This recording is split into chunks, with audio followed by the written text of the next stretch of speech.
You are not lazy. You are not weak. And you are not broken. Yet, somehow, every time you get close to growth, peace, success, or even happiness, something inside you quietly pulls you back.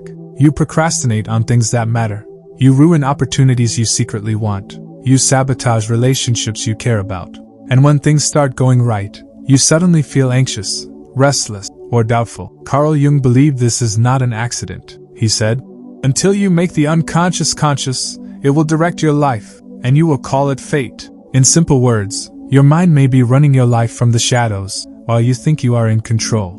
According to Jung, the biggest reason your mind sabotages you is not weakness. It is something much deeper, something hidden, something he called the shadow. The shadow is the part of you that you were taught to hide. Your anger, your fear, your jealousy, your desire to be seen, admired, powerful, loved. From childhood, you were conditioned, be polite, be good. Don't be too emotional, don't be too loud, don't be selfish, don't feel angry, don't ask for too much. So you pushed parts of yourself down. But Jung warned that what you repress does not disappear. It sinks into the unconscious, and from there, it controls your behavior silently. This is where self-sabotage begins. Your unconscious mind does not speak in logic or reason. It speaks through emotions, impulses, habits, fears, and sudden urges. When you are about to change your life, step into success, or grow beyond who you used to be, your unconscious feels threatened. Why? Because growth means change. And change feels like danger to the survival brain. So the mind reacts. Suddenly, you feel tired without reason. Suddenly, distractions feel irresistible. Suddenly, doubt sounds like realism. Suddenly, fear disguises itself as intuition. Your conscious mind says, "I want more from life." Your unconscious whispers, "Staying the same once kept us safe." And safety always wins unless you become aware. Jung noticed that many intelligent, talented people stayed stuck not because they lacked ability, but because their unconscious mind was protecting an old identity, an identity built during pain. If you grew up criticized, your mind learned that success invites attack. If you grew up unseen, your mind learned that love must be earned through struggle. If you experienced abandonment, your mind learned that attachment equals pain. So when life offers peace, stability, or success, your psyche resists. Not because you don't deserve it, but because it feels unfamiliar. Jung said something deeply unsettling. He said, "The greatest burden a child must bear is the unlived life of the parents." This means many of your fears, limitations, and self-sabotaging patterns are not even yours. They were inherited emotionally, absorbed unconsciously, passed down through behavior, silence, trauma, and unresolved pain. Your mind learned early on, "This is how we survive." And now, years later, it still follows that outdated rule. That's why motivation alone doesn't work. That's why affirmations feel fake. That's why logic fails to change deep patterns. Because you're arguing with the conscious mind, while the unconscious is quietly making decisions. Jung believed that when the shadow is ignored, it begins to project outward. You start blaming others. You attract the same toxic patterns. You feel misunderstood. You see enemies everywhere. But the real conflict is internal. There is a split inside you. One part wants growth. Another part wants safety at any cost. And here's the painful truth Jung revealed. The unconscious often prefers familiar pain over unfamiliar peace. That is why people return to toxic relationships. That is why success creates anxiety. That is why calm feels uncomfortable. The mind is not sabotaging you because it hates you. It is sabotaging you because it fears who you are becoming. Transformation feels like death to the ego. And the ego will do anything to survive. So it delays. It distracts. It numbs you with comfort. It convinces you to wait one more day. Not to destroy you, but to protect the identity you built to survive your past. Jung believed the turning point begins with radical self-honesty, not positivity, not motivation, but awareness. The courage to look at what you don't like within yourself, the resentment you hide, the envy you deny, the fear you call realism. He said, "One does not become enlightened by imagining figures of light, but by making the darkness conscious." This is uncomfortable. This is confronting. And this is why most people avoid it. But until you face the shadow, it will control your life from behind the scenes. Your procrastination is not laziness. Your anxiety is not random. Your self-sabotage is not stupidity. It is an unconscious strategy asking to be seen. And the moment you begin to observe it without judgment, its power starts to weaken. Awareness is not passive. It is revolutionary. Jung believed healing does not come from destroying the shadow, but from integrating it. When you acknowledge your darkness, it stops owning you. But this leads to a deeper question. If your mind has been sabotaging you to protect you, what happens when you no longer need that protection? What parts of you begin to dissolve? And what version of you begins to emerge? This is where the real transformation begins. When awareness begins, resistance increases. Carl Jung believed that the moment you start seeing your shadow, it does not disappear quietly. In fact, it often becomes louder.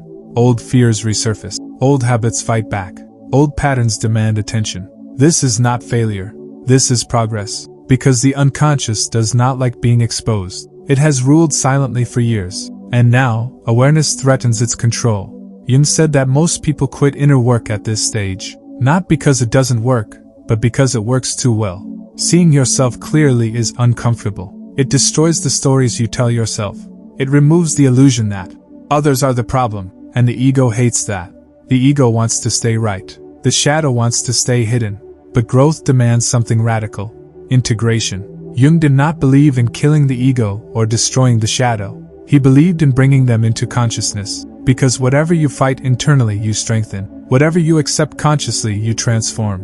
When you stop judging your shadow, it stops controlling you. For example, the anger you suppress for years does not disappear. It leaks out as passive aggression, resentment, or self-sabotage. But when you acknowledge it consciously, it turns into clarity, boundaries, and self-respect. The fear you avoided does not protect you. It limits you. But when you face it, it becomes awareness. It becomes wisdom. This is what Jung meant by individuation. Individuation is the process of becoming whole. Not perfect, whole. It is the moment you stop pretending to be only light, and finally accept that darkness is part of your humanity. And here's the most powerful shift. Once you integrate the shadow, your mind stops sabotaging you. Because sabotage was never the goal. Protection was. When the unconscious realizes that you are strong enough to face pain consciously, it no longer needs to protect you through fear, delay, or distraction. That's when energy returns. That's when clarity sharpens. That's when self-trust emerges. Jung believed that many people confuse confidence with arrogance and humility with self-denial. But true confidence comes from knowing both your light and your darkness. When you know what you are capable of, both good and bad, you stop fearing yourself. And when you stop fearing yourself, the world loses its power over you. This is why shadow work is deeply uncomfortable for the ego, but deeply liberating for the soul. You stop seeking constant validation. You stop reacting emotionally to everything. You stop living on autopilot. Instead, you respond. Jung said something profound. He said that people do not become disturbed by things, but by their view of things. When your shadow controls you, your perception is distorted. You see threats where there are none. You see rejection where there is neutrality. You see failure where there is learning.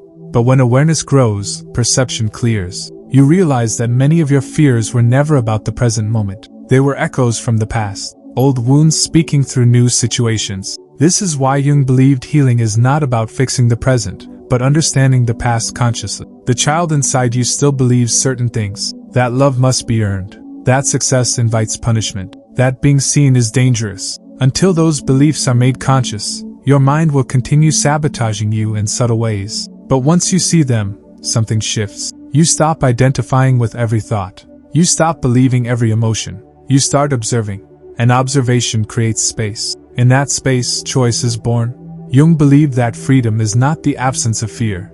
It is the ability to act despite fear, because you understand where it comes from.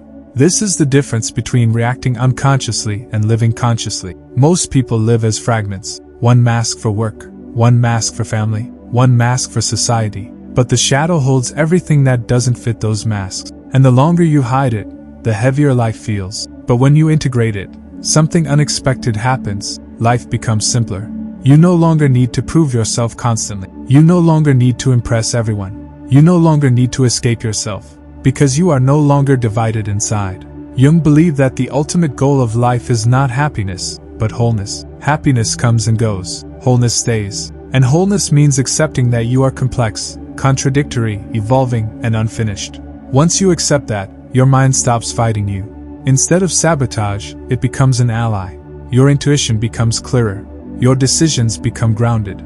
Your energy stops leaking into fear and resistance. You begin to act from alignment instead of survival. This is why Jung said that people will do anything, no matter how absurd, to avoid facing their own soul. Because facing it changes everything. You stop living according to unconscious patterns. You stop calling fate what is actually conditioning. You stop being a prisoner of invisible forces. And slowly, without force, without struggle, you become more yourself. Not the version shaped by fear, but the version shaped by awareness. This is not instant. This is not easy, but it is real. And once you begin this journey, there is no going back. Because the mind can only sabotage you when you are asleep. Once you wake up, it has no choice but to follow your conscious direction. And that is the quiet power Carl Jung wanted humanity to discover.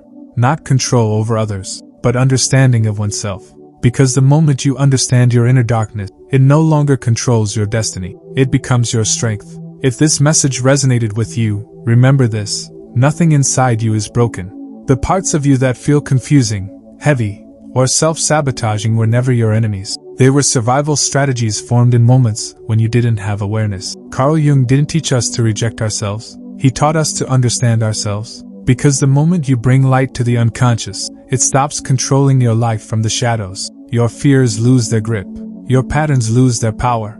And your mind stops working against you. Real freedom doesn't come from forcing positivity. It comes from honesty. From seeing yourself fully, without judgment, without denial, without fear. And when you do that, something shifts quietly inside you. You stop running from yourself. You stop fighting your own mind. You start living consciously. If this video helped you see yourself a little more clearly, take a moment to sit with it. Let the awareness settle. Transformation doesn't need speed, it needs sincerity. And remember Jung's timeless truth: when you face your darkness with awareness, it no longer controls your destiny. It becomes the source of your strength. Thank you for listening.